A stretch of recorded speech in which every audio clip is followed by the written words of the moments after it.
په فلسطین کې مسلمانو باندې کم ظلم او بربریت روان دی.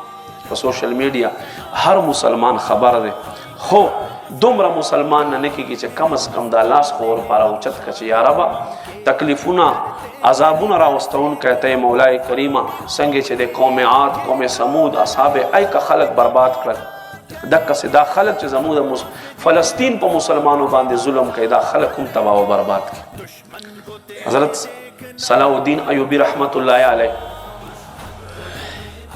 د چا په خندا ونه لیدو، ده به نه خندل، ده به نه خندا بیا نه کوله.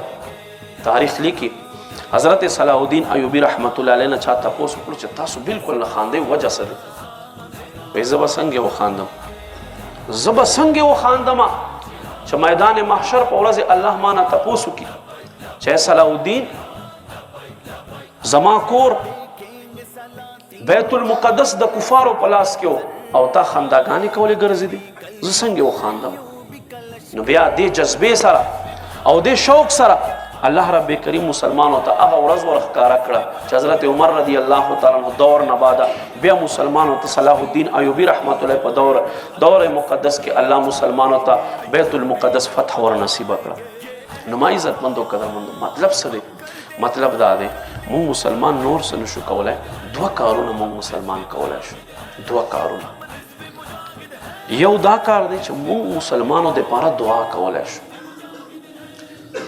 قرآن کې شیطان الله رب کریم ته یو قسم ته چیلنج غوندې چیلنج ورکړو، وایي زه خو دې ګمراه کړم خو زه به د ستا بندګان ګمراه کوم، له مخ به ورته راځم، له شا به ورته راځم، له یو طرف به راځم، له بل طرف به راځم او دوی به زه ګمراه کوم، په لارو کوڅو کې به ورته ناست یم. دوه طرفونه یاد نه کړه، یو یې ځمکه یاد نه کړه، یو یې بره اسمان یاد نه کړه، شپږ طرفونه دي. علما فرمایي دا ولې؟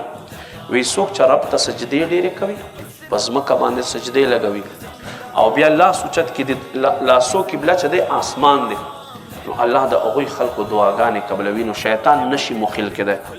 خو افسوس دا دی نن د مسلمانو په جامه کې څه خلک داسې را پیدا شوي دي چې هم له سجدو منع کوي او هم له دعا منع کوي. یعنی شیطان چې کومې خبرې ونه کړې دا دوه کارونه دوی اخیستي دي چې نه به مسلمان سجده کوي، عبادت په صورت کې دا نشته او دا نشته او دعا نشته، دعا به نه کوي. خدای بنده په کوم کتاب کې لیکلي چې الله نه په دې ټیم غواړئ او په دې ټیم مه غواړئ، الله نه خو هر ټیم غواړه. هغه فرمایي تاسو ما نه غواړئ، زه رحم والیم، کرم والیم،